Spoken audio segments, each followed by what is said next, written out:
अस्सलाम वालेकुम, welcome to the show the inside story with Nihal. और मैं इनका साथी हसान। समर अख्ताम को पहुंच रहे हैं और इस्लामाबाद में डिफरेंट इवेंट्स का इनेकाद कराया जा रहा है। आज हम बिल्कुल ऐसे ही एक इवेंट को विटनेस करने आए हैं जो पोपो की तरफ से चैंपियंस लीग करवाई जा रही है। जी बिल्कुल, एक हेल्दी एक्टिविटी है और हारिस बिन हारून जो सीईओ हैं पोपो फुटबॉल क्लब के, वो ही एक्टिविटी करा रहे हैं, चैंपियंस लीग करा रहे हैं और अंडर 14 और अंडर 16 के बच्चों का फाइनल चल रहा है। आपको आइए दिखाते हैं।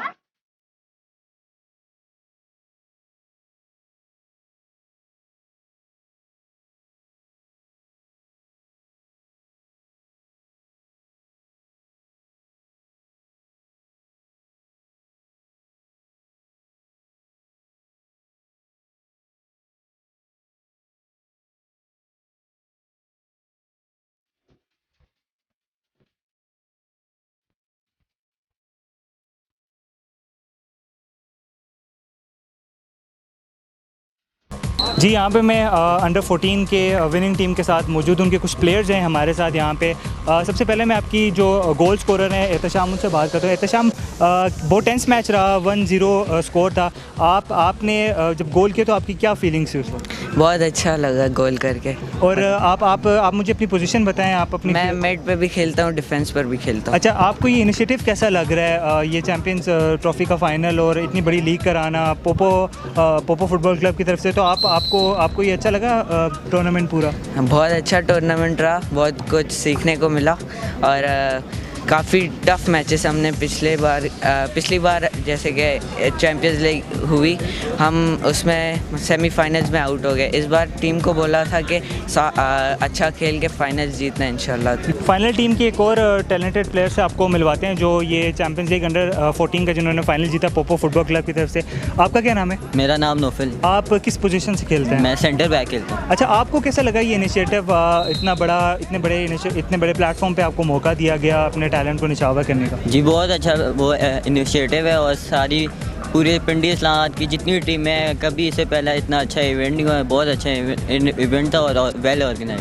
अच्छा जी, एक और इनके टीममेट्स है जी, उनसे भी बात करते जी। आपका क्या नाम है? आलियान। आप मुझे ज़रा पोजीशन बताइएगा। मैं राइट बैक खेलता हूँ, राइट विंग बैक। अच्छा, मुझे बताएं कि आपके टीममेट में जब गोल किया तो उस वक्त आपकी फीलिंग्स क्या थी? इतना बड़ा फाइनल और उसमें इतने टेंस माहौल में 1-0 स्कोर रहा।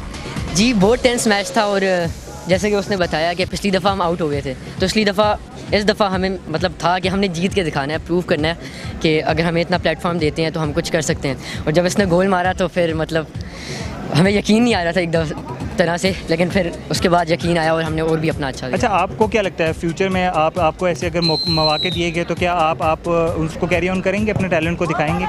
जी इंशाल्लाह। पाकिस्तान में इतना स्कोप नहीं है, लेकिन पोपो बहुत मतलब टूर्नामेंट्स ऐसे करवा रहे हैं और ये बहुत अच्छा है इस कंट्री के लिए। और अगर ऐसे हमें खिलाते रहें तो इसी से हम इम्प्रूव करेंगे ऐसे खेल के। जी, मेरे साथ हारिस बिन हारून मौजूद है, जिनका मैं आपको अगर मुख्तसर सा इंट्रोडक्शन दूँ तो इनका एक पोपो क्लब है अपना, and he is proud to own very few of the clubs जिनके पास एक अपना प्रॉपर ट्रेनिंग अकेडमी है। Haris, welcome to our show. हम आज आपका हम इवेंट कवर कर रहे हैं, तो मुझे प्लीज़ इस इनिशिएटिव के बारे में थोड़ा बताएं और जो आपने यहाँ सारा एक स्टांस है आप लोगों का। जी बिल्कुल, थैंक यू वेरी मच कि आप लोग इधर आए और आप लोगों ने इस इवेंट को कवर किया।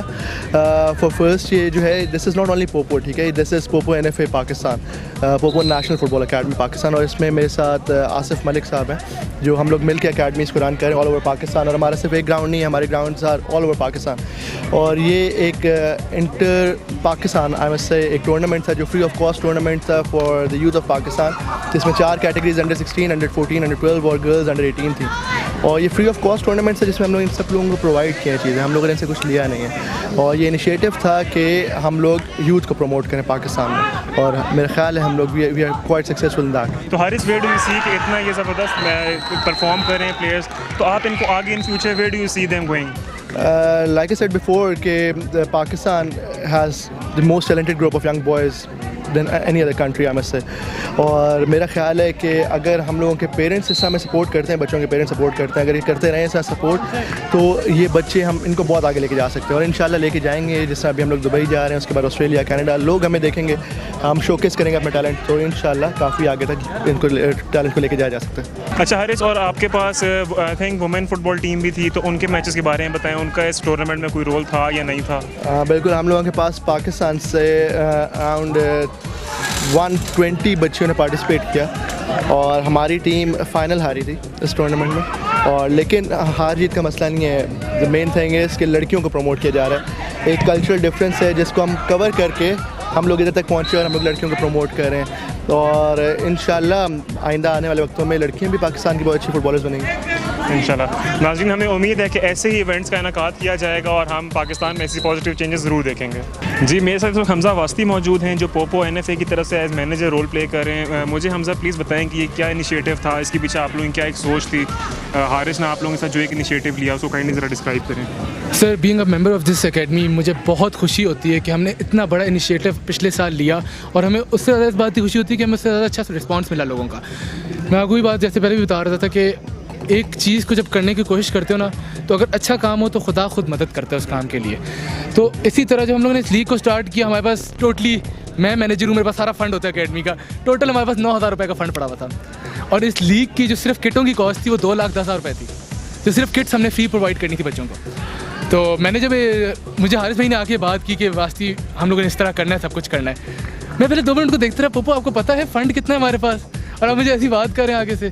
तो मुझे आगे से कहते हैं कि अल्लाह बेहतर करेगा। जब हमने पहली लीग स्टार्ट की तो विद इन 1 मंथ हमें इतना स्पॉन्सर मिल गया कि हमारी पूरी लीग कवर होगी, जिस लीग का कम से कम हमारा एक्सपेंडिचर 5 से 6 लाख रुपए होता है। उसके बाद जब हम लोगों ने सेकंड ईयर, हमने इसका सेकंड सीज़न स्टार्ट करना था, हमने कहा यार एक प्लेयर है वो अंडर 16 है, हम उसको कैसे जज कर सकते हैं वो अंडर 16 है। हमने इस चीज़ को क्लियरफाई करना था। अब इस बात को क्लियरफाई करने के लिए हमने बायोमेट्रिक मशीन मंगवाई।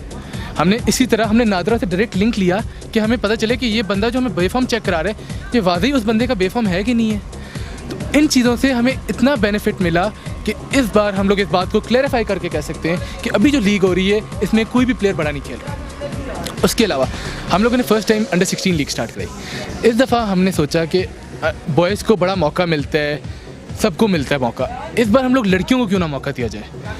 हमें पता था हमारे पास कोई लड़कियों की टीम नहीं आएगी, मैक्सिमम हमारे पास 2 टीमें आएंगी या 3 टीमें आएंगी, लेकिन अल्लाह ने उधर भी करम किया, हमारे पास 5 टीम्स आई लड़कियों की, और माशाल्लाह लड़कियों को उसी तरह प्रॉपर टूर्नामेंट हुआ जिस तरह बॉयज़ का टूर्नामेंट होता है। ज़बरदस्त। हमसे मुझे बताएं कि इस लीग को लेके आगे क्या आप लोगों के प्लान्स हैं? सर, आगे हमारे यही प्लान्स हैं कि माशाल्लाह जो हमारे साथ इतनी बड़ी टीम, हमारी ऑर्गेनाइजिंग टीम, जिन्होंने हमारे साथ इतनी मेहनत की, 1 महीना रोज़ रात को मुझे मैसेज आते थे, वास्ती भाई आज मुझे मेरे मसला है, और मैं आगे से सुना के कहता था नहीं तुमने आना ही आना है। और रोज़ 5 से लेकर रात 10 बजे तक गर्मी में ख्वार हुए, धूप में सब कुछ किया इन्होंने। तो हम लोगों ने इनिशिएटिव लिया कि हम हर साल इस लीग को इसी तरह और इससे बेहतर तरीके पे करेंगे। अच्छा हमजा, मुझे ये बताएं, हम पाकिस्तान में फ़ुटबॉल की कंडीशंस को देखते हैं, मुझे बताएं कि what benefit will Pakistan and football get because of this league और आपके आगे आने वाले प्लान्स की वजह से? सर, मैं आपको सबसे पहले एक चीज़ बताऊँ, अगर पाकिस्तान में किसी बच्चे के पास इतना पैसा नहीं है कि वो इतने महंगे ग्राउंड्स में आके वैसे खेल सके। लोग हमें कहते हैं कि हम हाई एलीट क्लास को खिला रहे हैं, लेकिन being a member of this academy और being a manager of this academy, मैं अभी भी इस बात को क्लैरिफाई कर सकता हूँ, लोग इस बात को यकीन करें ना करें, इस वक्त एकेडमी में अगर 75% लोग पेड खेल रहे हैं तो 25% विदाउट एनी पे खेल रहे हैं एकेडमी में। उसके अलावा हम जितने भी मैनेजर्स और जितने भी मेन स्टाफ है वो इस एकेडमी से 1 रुपया नहीं लेता अभी, जब तक हमारी एकेडमी प्रॉपर्ली इस्टेब्लिश नहीं होती। आपने जैसे सवाल किया कि इस लीग से पाकिस्तान की फ़ुटबॉल को क्या बेनिफिट होगा, इस लीग से पाकिस्तान की फ़ुटबॉल को ये बेनिफिट होगा कि कोई बच्चा ये बात नहीं कर सकेगा कि मैं आज तक टर्फ फील्ड में नहीं खेला या मैं आज तक पाकिस्तान की इस लीग में नहीं खेला। क्यों? क्योंकि मेरे पास पैसे नहीं थे, क्योंकि मेरे पास वसाइल नहीं थे। हम लोगों ने कराची से टीम बुलाई, हमने क्वेटा से टीम बुलाई, हमने उनको अकोमोडेशन दी, हमने उनको फूड दिया। क्यों? क्योंकि हम उनको भी प्रमोट करना चाहते हैं। हम ये नहीं कहते कि यार सिर्फ पिंडी या इस्लामाबाद का बच्चा इस लीग में खेले, हर मुल्क और हर जगह का एक बच्चा आके इस लीग में खेले। ये बिल्कुल बहुत ज़बरदस्त इनिशिएटिव था और आई होप कि जो इनके फ्यूचर प्लान्स हैं इसमें पाकिस्तान और पाकिस्तान फुटबॉल को बहुत तरक्की मिले। All the best. Thank you. Coach और कप्तान जो होते हैं वो एक वालिद का रोल अदा करते हैं। मैं ऐसी आपकी एक शख्सियत से मुलाकात कराने जा रहा हूँ जो पोपो फुटबॉल क्लब के कोच हैं। अस्सलाम वालेकुम जी, शौकत साहब, मुझे बताएं जी कोचिंग का रोल कैसा होता है? मतलब आपको लगता है कि बच्चों में ये टैलेंट है और पाकिस्तान के बच्चों में खासकर जो अंडर 14 और अंडर 16 के जो आप इवेंट्स करा रहे हैं उसमें आपको कैसे लगता है कि ये बच्चे कैसे हैं?